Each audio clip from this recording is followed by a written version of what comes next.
મારું નામ વિપુલભાઈ ફૂટ ગુંદાળા ગીર મેંદરા તાલુકો જિલ્લો જુનાગઢ. ત્યારે મુંડામાં આ પ્રોબ્લેમ છે. આ મુંડા વાવણી થાય ને તે આ લીમડો ખાઈ જાય, કાળા જીવડા આવે એમાં એવડા એ આ પટાણે એ આ ખાઈ જાય. પછી એના ઈંડા મૂકે જમીનમાં. કપાસ છે, આ સોયાબીન ને મગફળીમાં બેમાં મુંડા આવે. જો આ લીમડો બધે ખાઈ ગયા છે, લીમડા બધે ખાઈ ગયા આવી રીતે ઠૂઠા કરી નાખે, પાન બધે ખાઈ જાય. પછી આ ખાઈ જાય, પછી એને ઈંડા મૂકે જમીનની અંદર ને પછી એમાંથી ઈરું થાય ને એમાંથી પછી મુંડા આવે. આ મગફળીની અંદર જો આ થોડું નવરું દેખાય છે, પીરેસ ઉપર દેખાય છે. અને આ છોડવાની અંદર અહીંયા આની અંદરથી મુંડો નીકળ્યો તો આ બચ્ચું એનું ઊંડાનું આ બચ્ચું છે મુંડાનું. આ છોડની અંદરથી આની અંદર આ ખાંધેલ છે, જો આ ચાલુ કરી દીધું ખાવાનું એને એકદમ અહીંયા આ એટલે લીલી હોય એટલે એવું કંઈ નહીં ન હોય આમાં, પણ આવા પીરા જ્યાં છોડો હોય ગુંડા પડી ગયેલો હોય એની અંદર આ મુંડા નીકળે છે આની અંદરથી. એટલે તમે જોવો તો ખબર પડે.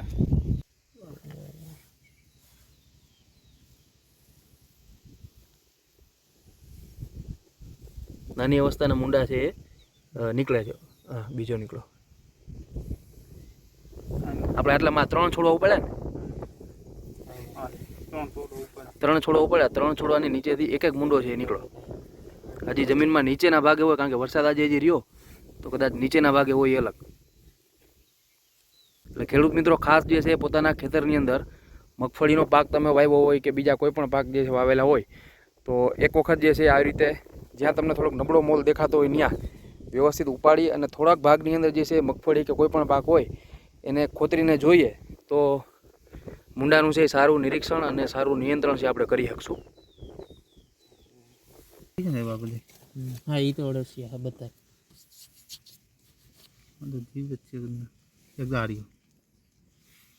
એક આ બે અહીંયા 3 આ 4 એક અહીંયા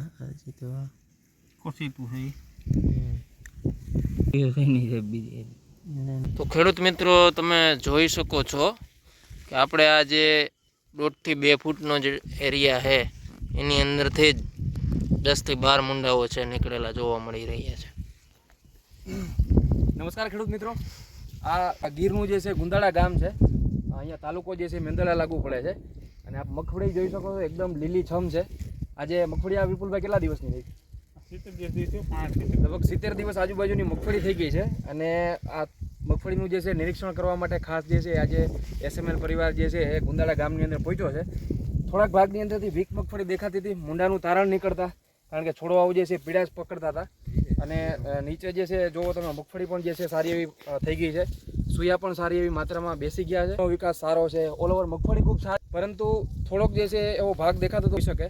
આપણે એ ભાગની અંદરથી જે છે મગફળી આટલા ભાગની અંદરથી લગભગ 1.5 ફૂટની અંદરમાંથી ઉપાડી તો એટલા ભાગમાંથી જે છે લગભગ 9 જેટલા છે મુંડા અત્યારે હાલમાં છે જોવા મળ્યા છે. આ જે છે જેટલા પણ મુંડા આપણને આટલા ભાગમાંથી મળ્યા એને આપણે જે છે અલગ એક થેલીની અંદર પણ લઈ લીધા છે. તમે જો એકદમ નાની અવસ્થાથી લઈ થોડોક વ્યવસ્થિત દેખાઈ શકે એવી અવસ્થાના મુંડાઓ છે જોવા મળે છે. એટલે સૌરાષ્ટ્રના ખેડૂતોને ખાસ ચેતી જવાની જરૂર છે.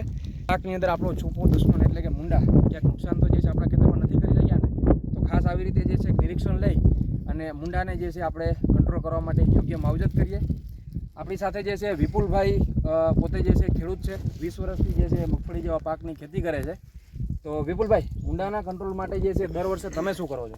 કોમ્પ્લેક્સ નાખી છે, 75% કોળો આવે. એસએમએલ કંપનીની જે છે આ ક્લોકેપ્સ જે છે એ 75% WG ફોર્મ્યુલેશનની અંદર જે છે એ ક્લોરો ટેકનિકલ છે અને ક્લોકેપ્સ બ્રાન્ડનું નામ છે. અને 500 ગ્રામ પ્રતિ એકર જે છે એ આપણા કોઈપણ પાકની અંદર જો વાપરવામાં આવે તો મુંડાનો કંટ્રોલ જે છે એ ખૂબ સારો એવો જે છે કરી શકાય છે. પરંતુ આગતરી માવજત તરીકે ખાસ જે છે આનો ઉપયોગ કરવો.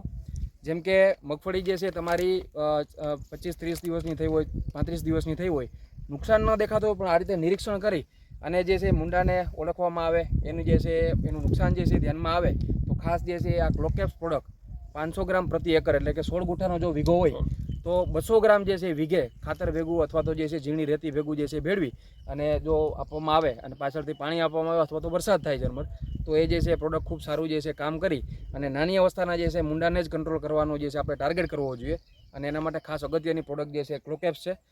છેલ્લા 2 વર્ષથી જે છે વિપુલભાઈ ક્લોકેપ્સ પ્રોડક્ટનો જે છે ઉપયોગ તમે કરો છો? 2 વર્ષ કરી. બરાબર, ગયા વર્ષે પણ કર્યો હતો, ચાલુ વર્ષ 2024, આ વર્ષે પણ જે છે તમે ક્લોકેપ્સનો જે છે ઉપયોગ કરો છો. તો તમારો જે છે ક્લોકેપ્સને લઈને શું અનુભવ રહ્યો છે? કોમ્પ્લેક્સનું રિઝલ્ટ બહુ સારું છે બરાબર, અને મુંડા માટે બહુ સારું છે. અગાઉ આને વાપરવું પડે. બરાબર. તો મુંડાને જે છે કંટ્રોલ કરવા માટે અગાઉ વાપરવું પડે, નાની અવસ્થાના મુંડા આઈડેન્ટિફાઈ કરી જે છે તે ઉપયોગ કરવામાં આવે તો ખૂબ સારું રિઝલ્ટ મળે છે. અને કોઈ ખેડૂતને જો મુંડા આવી ગયા હોય તો ક્લોકેપ્સની સાથે સિન્થેટિક પાયરોથ્રોટ જે છે જેમ કે સાયપરમેથ્રિન છે યા તો જે છે બીજા કોઈ ટેકનિકલ છે એને જો ભેગું ભેળવામાં આવે કોઈ તો આની સાથે મિક્સ કરીને જો ઉપયોગ કરવામાં આવે તો એનો પણ જે છે કંટ્રોલ સારી રીતે જે છે થાય છે. બીજું ક્લોકેપ્સનો ફાયદો જે છે એ વિપુલભાઈને જે છે અલગ રીતે પણ મળ્યો હતો. આજે સૌરાષ્ટ્રનો દરેક ખેડૂત ફરિયાદ કરે છે કે મગફળીનો પોપટો તૈયાર થાય એટલે પોપટામાં એક જીવાત જે છે હોલ કરી પોળ બોરર જે હોલ કરી અને અંદર દાણાને નુકસાન કરે છે. તો એ બાબતે તમારું શું કહેવું છે? કેટલું નુકસાન હતું તમારા વિસ્તારમાં? તમે વાપર્યું તો કેવો ફાયદો થયો? એમાં બહુ સારું રિઝલ્ટ મળ્યું. એમાં જે અંદર ઝીણો એવો હોલ કરે છે ગોળો એક પોપટું ખાઈ જાય છે અને એક દાણો ખાઈ જાય. એક દાણો ખાઈ જાય પોપટાની અંદર. એ અંદર ખાઈ જાય ને એક સારો રહે છે એટલે એ બહુ આમાં કામ સારું આપે છે. બરોબર. બીજું ગયા વર્ષે જે છે અમુક ખેડૂતોને જે છે એ કંઈક ફોફા જે છે ખૂબ બધા નીકળી પડ્યા હતા, તો એ શું વાત હતી જરા વાત કરશો? એ પેલા આગલા વર્ષે બહુ ફોફા હતા. એ અંદર એ ઝીણો હોલ પડીને એક હોઈ જતું હતું, અંદરથી દાણો ખાઈ જતું હતું. અને વોણ આ કોમ્પ્લેક્સ 2 વખત નાખ્યું હતું પોર, એટલે એ પોર નહોતું કઈ વાંધો. ગયા વર્ષની મગફળી પણ જે છે આપણે ત્યાં જોઈ, અત્યારે હાલે આપણી વાડીએ જે છે મગફળી પણ પડેલી છે, તો એ મગફળીની અંદર જે છે એનું એકદમ જે છે નહિવત નુકસાન જે છે જોવા મળે છે. જ્યારે બીજા ખેડૂતોને જે છે એ મગફળીના પોપટાની અંદર હોલ કરી અને નુકસાન કરતી જીવાતનું જે છે ઉપદ્રવ જે છે વધારે પડતો હતો. અને એના કારણે જે છે વિપુલભાઈનું કહેવું હતું કે 20 મણ સુધી જે છે મગફળીના ફોફા ટાઈપનું જે છે આખું મટીરિયલ જે અલગથી નીકળી આવે તરી આવે એ નોર્મલ જે છે વેપારીઓ જે અહીંયા આવતા હોય લેવા માટે તો એમને જે છે વેચી નાખેલું એવી ખેડૂતોને જે છે પરિસ્થિતિ થઈ હતી. તો ખાસ જે છે આ ક્લોકેપ્સ 1 એકરે 500 ગ્રામ 16 ગુઠાનો જો વીઘો હોય તો 200 ગ્રામ જે છે પર વીઘે ઝીણી રેતી અથવા માટી ભેગું ભેળવીને અથવા તો ખાતર આપવું હોય તો ખાતર સાથે જે છે આપી તો મુંડાનું પણ જે છે કંટ્રોલ થશે અને સાથે જે છે પોપટાની અંદર હોલ પાડતી જે જીવાત રહી જે પોટબોરર કહેવામાં આવે છે એનું પણ જે છે સારો એવો કંટ્રોલ થશે. તો ખૂબ ખૂબ આભાર ખેડૂત મિત્રો. ખાસ જે છે આ ટ્રીટમેન્ટ કરવી અને મુંડાનું નિરીક્ષણ તમારા ખેતરમાં કરવું. જો નાની અવસ્થામાં મુંડો દેખાય તો ખાસ ક્લોકેપ્સનો જે છે ઉપયોગ કરવો. ધન્યવાદ.